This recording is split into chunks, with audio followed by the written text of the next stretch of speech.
I'm here with Solo Hatley Jr. Solo Pyramid Fights 14, the rematch. AJ the Savage Cunningham and Solo Hatley Jr. the rematch, man. What your thoughts?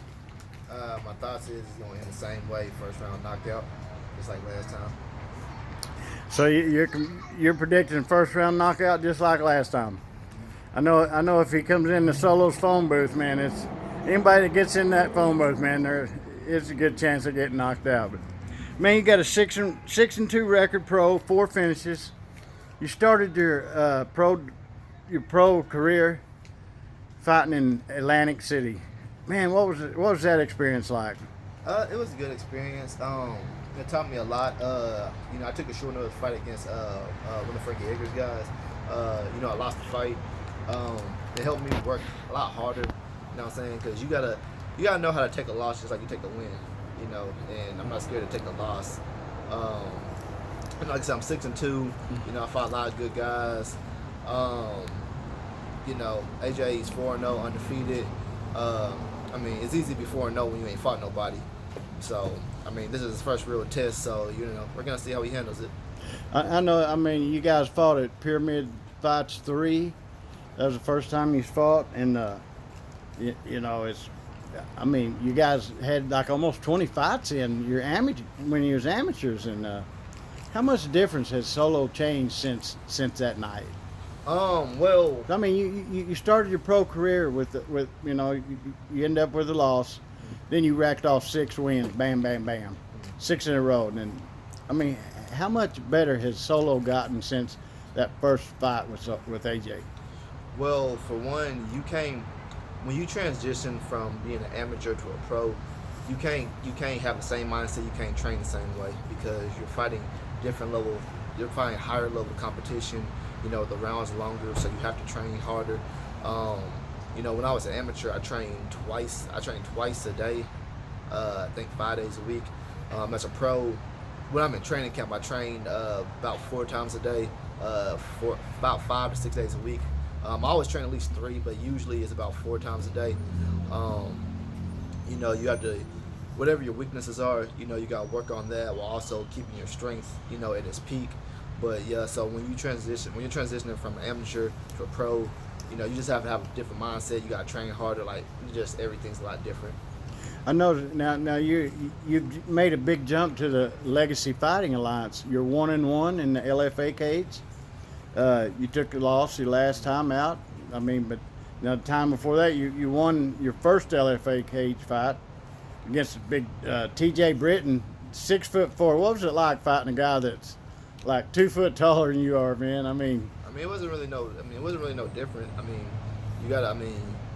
the type of person, I don't care about weight and size. If you're a fighter, you fight whoever, you adjust. Like, whether somebody's taller or stronger or bigger or whoever, you just got to adjust to it. You got to, different styles. You got to adjust to all the styles. So, you're either going to find a way or you're going to find an excuse. And I found a way. Get on the inside, finish them quick. You know what I'm saying? Like I said, you can't use the excuse of height and weight and all that. You're either going to find a way or just going to find an excuse. I kind of get the feeling you might rack off 6 more straight wins after that. But yeah, man. So AJ, he started his pro career. He busted out 4 straight wins. What's your biggest motivation coming into this fight? My biggest motivation, honestly, is my motivation to. Actually, it's different because usually my motivation for every fight is money. Because like I tell everybody, I care about money.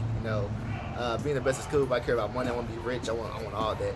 But with the fight with AJ, it's a little different. A lot of things have been going on in this training camp. Ever since I fought him the first time, people keep bringing up his name to me. Almost every time I win a fight, somebody has an excuse for it. Like, just like the first fight, everybody said early stoppage and blah, blah, blah, blah, and lucky punch, and, everything like that. So after I beat AJ again, I don't want to hear his name again. After I beat him again, I don't want to hear his name again from anybody. And people are still down me in this fight too, which is fine. I don't care. But like I said, after I beat him again, I don't want to hear his name again.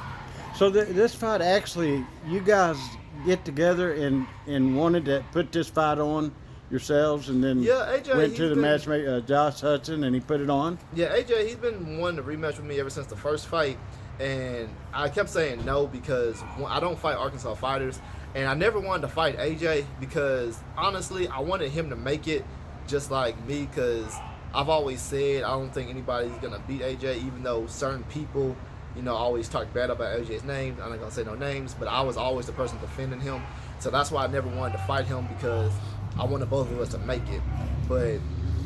Since he kept wanting it and the fans kept wanting it, and since I'm leaving, to go to California, I decided to just make this fight the fight everybody wanted to see. So this is your last fight this year, and at the first of the year, you're going to Sacramento? I am going to Sacramento. After this fight, I will be fighting next month as well. Oh, December? And as far as I know, I might be fighting in January too in Arkansas, so this may not be my last Arkansas fight after all, but I'm definitely leaving to California in January. So how long do you plan on staying out there, or is it a permanent Yes, move? permanent thing. Permanent Yeah, move? Yeah, I'm moving Oh out man, there. we're gonna miss you, but we'll probably be seeing you on the live TV though. I mean, some monsters out there, man. Yeah, hopefully.